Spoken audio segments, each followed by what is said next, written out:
Buena gente, ¿cómo están? Ustedes saben que hace un tiempo bastante largo, llegué tarde, se puso mucho de moda la palabra terror analógico, que la verdad no sé muy bien qué es, voy a ser sincero. El terror analógico es un subgénero del terror que imita el aspecto de grabaciones antiguas y tecnología analógica, como cintas VHS, transmisiones de televisión, cámaras de seguridad. Ok, vendría a ser como una especie de found footage, podría ser algo así, o algo así tipo con una estética, me sale decir Fear to Fathom, pero bueno, algo así, creo que se entiende la idea. Y bueno, encontré un video que se llama ¿Por qué el terror analógico da tanto miedo? Es del canal Demian Lukin, que el video es suyo y va a estar en la descripción obviamente. A ver si nos llega a explicar por qué se hizo tan furor el terror analógico. Literalmente nunca vi nada de terror analógico, así que tampoco sé muy bien qué puede llegar a ser. Según lo que leímos recién, se me hace como una onda Bruja de Blair, pero más casero, ponele, más tipo corto o algo así. Pero antes de empezar, recuerden que tengo Instagram, que a veces subo cosas ahí, casi nunca subo realmente, y mi canal principal, que subo gameplays. Y ahora sí, empecemos. Son las 3 de la mañana y no puedes dormir, así que decides pasar un poco de tiempo en TikTok. Todo va normal. Nunca voy a entrar a TikTok cuando no puedo dormir. Siempre me gusta más YouTube, no sé por qué. O sea, cuando no puedo dormir, en vez de mirar algo corto, me pongo a mirar algo largo, tipo, no sé, media hora, ponerle. Entonces, mientras va pasando el video, me va agarrando como sueño. Y bueno, ahí la quedo. Rotinovelas, Get Ready With Me, videos random y series divididas en 100 partes con personas aplastando cosas con una prensa debajo. Contenido que el algoritmo sabe perfectamente que te gusta, hasta que de repente aparece un video extraño. Uno que te incomoda sin que sepas exactamente por qué. Un video que parece una grabación vieja, una alerta What the fuck, boludo. de emergencia, una caricatura antigua. No sé si lo notaron. Este se parece al del gato con botas. Y este se parece al de la naranja. No me acuerdo el nombre de la naranja mecánica. Era que tenía una naranja y una cara medio turbia ahí. ¿Será que sacan cosas de caricaturas para ponerlo en terror analógico? Antigua, pero hay algo que se siente raro. No sabes exactamente qué es. No hay screamers ni monstruos, pero aún así te incomoda. Claro, una onda backroom puede ser, ¿no? Y aunque sigues viendo el video, una parte de ti quiere quitarlo, pero no lo haces. Y se sigue sintiendo extraño incluso después de seguir deslizando. Justamente de esa sensación nace uno de los terrores más interesantes y perturbadores de la actualidad. El terror japonés.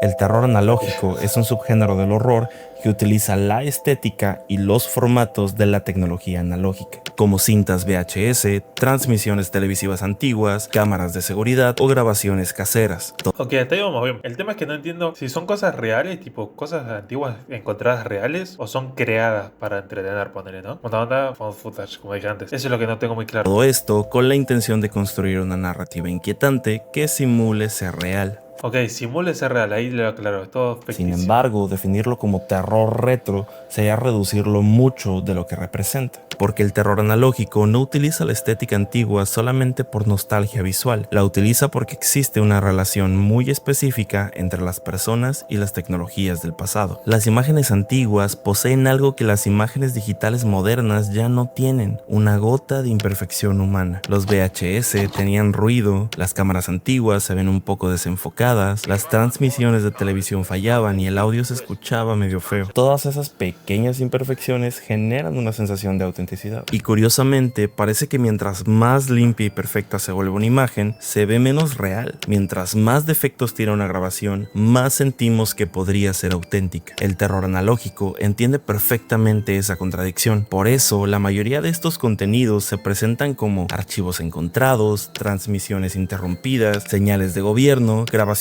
hechas en casa o programas infantiles extraños. La intención no es... Bueno, ahora que entró en una habitación, no sé si entra en un terror analógico, pero recuerdan que había una habitación verde con una mesa, no, con una silla de esas que se mueven y que después de un tiempo te saltaba el exorcista en la cara. Eso puede ser una onda de terror analógico, ¿no? Es viejísimo, todavía no existía el término, pero creo que puede entrar, ¿o no? Es que la persona que las vea comprenda una historia, sino que sienta que descubrió una evidencia. Justo ahí se encuentra una de las claves más importantes del género. El terror analógico convierte al espectador en un maldito morboso investigador. A diferencia del cine tradicional, donde la narrativa suele contarse de una manera más directa, el terror analógico funciona mediante fragmentos. Nunca entrega toda la información completa, nunca explica en su totalidad qué es lo que está ocurriendo. En lugar de eso, deja pistas dispersas, símbolos, mensajes ocultos, imágenes subliminales, sonidos invertidos, códigos, silencios, etc. Cosas que nos obligan a llenar los espacios vacíos de una narrativa. Igual creo que hay, ahora creo que ya sé más o menos lo que es, pero ahora que me di cuenta hay como muchos que no tienen mucha explicación realmente, boludo. No sé, nunca vieron un video, por ejemplo, que apareció un monstruo, por ejemplo, X en un armario o abajo de la cama, y terminaba el video de una forma abrupta y no te decía nada. Eso no tiene pistas, boludo, tipo, cortó y ya está, ¿entendés? Entonces no sé qué tan explicativos sean todos. Para nuestra mente, los espacios vacíos son mucho más aterradores que las respuestas claras, porque nuestro cerebro teme más a lo desconocido que a lo visible. Para entender el terror analógico no basta con analizar internet o cintas de VHS. Hay que entender primero cómo el horror ha evolucionado históricamente, porque el horror nunca ha sido solo entretenimiento. El horror es un reflejo de la sociedad y de su cultura. Cada época produce monstruos distintos porque cada época le teme a cosas distintas. En los años 20, películas como Nosferatu representaban el miedo a lo extranjero, lo desconocido y lo monstruoso. El expresionismo alemán utilizaba sombras exageradas, arquitectura imposible y figuras deformadas para reflejar el trauma psicológico de una Europa devastada después de la Primera Guerra Mundial. Y junto a Nosferatu aparecieron otros monstruos clásicos que terminarían definiendo el horror moderno, como Drácula y Frankenstein. Drácula representaba el miedo a lo desconocido y a la corrupción externa, mientras que Frankenstein reflejaba algo todavía más interesante, el miedo al avance científico y a la obsesión humana por intentar controlar cosas que no comprende. Décadas después, durante la Guerra Fría, el horror empezó a obsesionarse con invasiones invisibles, paranoia política y amenazas internas. Películas sobre extraterrestres, reemplazos de identidad y conspiraciones reflejaban el miedo colectivo al No, cagar a palo. Puede ser que el video de la morsa sea algo así. Igual ya sé que es de un documental igual, ¿no? Pero el video que se armó después, que fue el que la pegó, ¿es algo así o no? Es una onda de terror antiguo, retro. Igual era retro real, o sea, fue grabado con esa calidad porque era la que veía en esa época, obviamente. Pero bueno, puede calificar o no, sí. Espionaje, al comunismo y a la aniquilación nuclear. Más adelante, durante los años 70 y 80, el horror comenzó a enfocarse en la psicología humana y la violencia cotidiana. Obras como El Resplandor o Halloween exploraban el aislamiento, la fragilidad mental y la sensación de que el peligro ya no estaba en castillos lejanos, sino dentro de la propia sociedad. Y en esa misma época nacieron figuras icónicas como Freddy Krueger, Jason o incluso hasta el Chucky. Freddy Krueger transformó los sueños en un lugar inseguro. Jason representaba el miedo a la violencia irracional y al slasher adolescente. Y Chucky hizo algo muy importante para el futuro del... Este tipo de slasher, boludo, es como que usan cosas cotidianas para dar miedo, boludo. Eso está muy bueno. Nunca lo había pensado de esa manera. Tienes razón este chaval. El horror convirtió un objeto cotidiano e inocente como un juguete infantil en una gran amenaza. Algo que debería sentirse seguro dejó de serlo, y justamente esa idea sería una de las bases emocionales del terror analógico años después. Internet cambió completamente nuestra relación con el miedo. Antes el horror estaba muy separado de la realidad. Ibas al cine sabiendo que ibas a ver ficción, pero Internet destruyó completamente esa barrera que existía. Porque Internet no tiene un contexto específico, ya que puedes encontrar videos reales, teorías... Sí y no, porque, no sé, siempre, obviamente, vos ves a Freddy y no pensás que es real, obviamente. Pero después ves la película de Exorcista, por ejemplo, y no sabes. O sea, hay gente que no cree, pero que le tiene miedo igual, ¿entendés? A las posesiones y todo eso. Entonces no sé qué tan así sea. Y el Exorcista es viejo, no es nuevo. Conspirativas, noticias falsas, archivos extraños, grabaciones perturbadoras, creepypastas, transmisiones misteriosas, incluso material ilícito como el gore o los famosos videos snuff. Todo mezclado en un mismo espacio. ¿Qué es un video snuff? A principios de los 2000 comenzaron a surgir las creepypastas, historias de horror La mejor época del internet, lejos. distribuidas digitalmente que simulaban testimonios reales o archivos encontrados. Personajes famosos como Slenderman o Jeff the Killer no nacieron en estudios cinematográficos, nacieron en foros de internet. El horror dejó de sentirse como algo postproducido, ahora parecía espontáneo, casero, real. Las creepypastas fueron fundamentales porque introdujeron una idea que luego sería esencial para el terror analógico. El horror funciona mejor cuando aparece una anomalía dentro de lo cotidiano.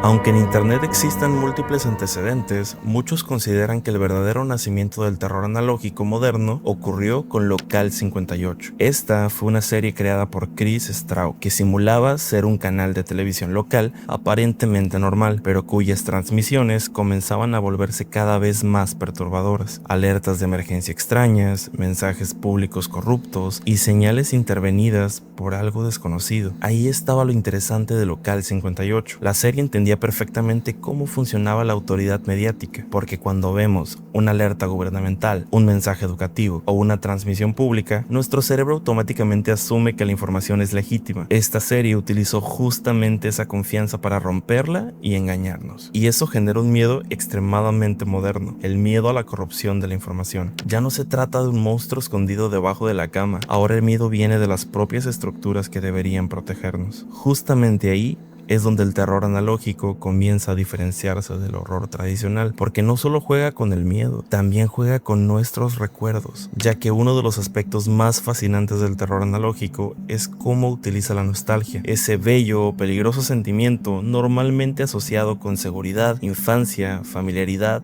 y recuerdos del pasado. Pero este tipo de terror toma esos recuerdos y los distorsiona por completo. Las caricaturas se vuelven perturbadoras, los comerciales nos hacen sentir incómodos y las fotografías parecen estar malditas. Y eso, O sea, básicamente es tomar lo cotidiano, hacerlo como si fuera un found footage y distorsionarlo un poco para que se vea un poco más aterrador, ¿no? Esa sería como la definición de terror analógico, ¿puede ser? produce una sensación muy particular, la pérdida del refugio emocional. El pasado deja de sentirse seguro, y cuando incluso la nostalgia se vuelve inquietante, el espectador pierde completamente la estabilidad emocional, porque el terror analógico entiende bien algo importante. Lo más aterrador no siempre es lo desconocido. A veces es ver algo familiar comportándose de manera incorrecta. Y esa sensación de reconocer algo, pero sentir que hay algo mal, es justamente una de las bases más importantes de este tipo de terror. Claro, y lo que se está viendo mucho, lo que se vio mucho, son los Uncanny Valley. Que eso sí es como lo mismo, pero no es lo mismo. Es cotidiano, pero cambiado. Que lo hace como algo cotidiano, pero lo hace artificial. Creo que ese entra en la categoría.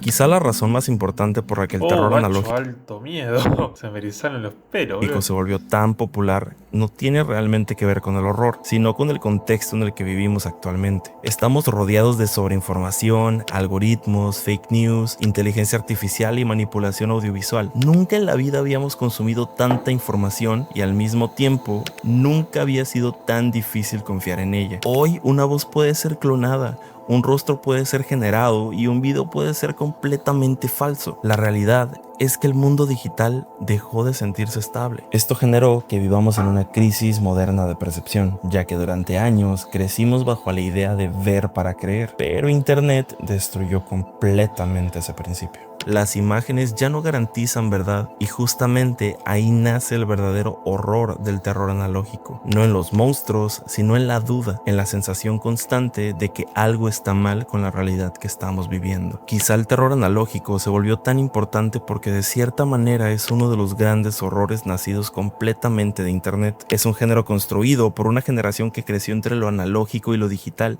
una generación que recuerda los VHS y los DVDs, pero también vive rodeada de algoritmos, inteligencia artificial y sobreestimulación constante. Y tal vez por eso este horror se siente tan cercano, porque no habla de castillos embrujados ni de leyendas antiguas. Habla de pantallas, de señales, de información, de identidad, de la sensación moderna de que algo dentro de la realidad dejó de funcionar correctamente. El terror analógico Amigo, esa animación, boludo. Había dibujitos en Disney que eran así, boludo. Y ahora me doy cuenta que sí, son re turbios. Pero yo los miraba como si fueran normales, boludo. no teme al futuro, teme al presente. Y quizá esa sea la razón por la que da tanto miedo.